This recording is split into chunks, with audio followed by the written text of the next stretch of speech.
क्या भाई ने आपसे भी तलाक छुपाई? हाँ बेटी, उसने हमारी इज्जत खाक में मिला दी। अब क्या कहूँ? और जिमल, हाँ, उसका ख्याल नहीं आया? बाबा, देखा जाए तो गलती जिमल की भी है। भाई से मोहब्बत करने से पहले उसे एक बार सोचना चाहिए था।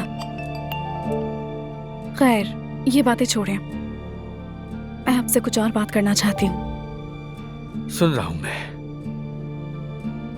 इंतकाल वाले दिन आपके थप्पड़ की गूंज अब तक याद है।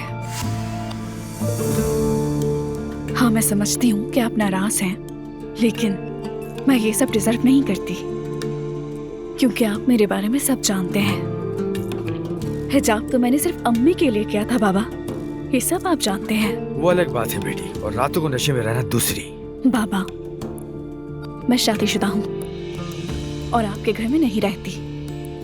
अब मैं कोई छोटी बच्ची नहीं हूँ जो हर बात का हिसाब दूँ। तुम्हारा शौहर और उसके घरवाले भी इस बात से खुश नहीं लगते। बाबा जान, शायद आप नहीं जानते, मेरा शौहर मेरे साथ है। वो मेरी हर बात मानता है, मुझसे प्यार करता है। तो फिर उसके घरवाले कुछ भी सोचें, कुछ भी कहें, मुझे इससे कोई फर्क नहीं पड़ता, और ना ही मैं किसी को जवाब दूं। और मैं जानती हूँ असलान मुझसे खुश है, उसे कोई शिकायत नहीं है। मैं हैंडल करना जानती हूँ। बेटा, फिर भी वहाँ किसी से बदतमीजी मत करना। वो जैसा करेंगे मैं भी वैसा ही करूंगी।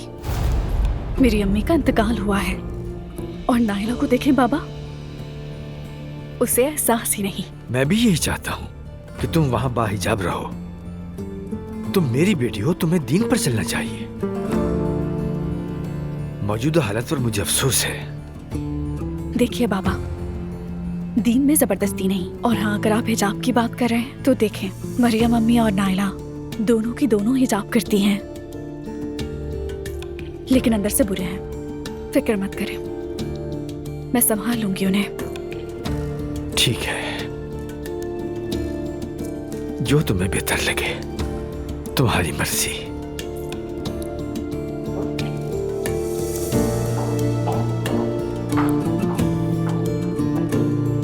आपका शुक्रिया बाबा। खुदा आपको हमेशा खुश रखे बाबा। तुम्हें भी खुश रहो।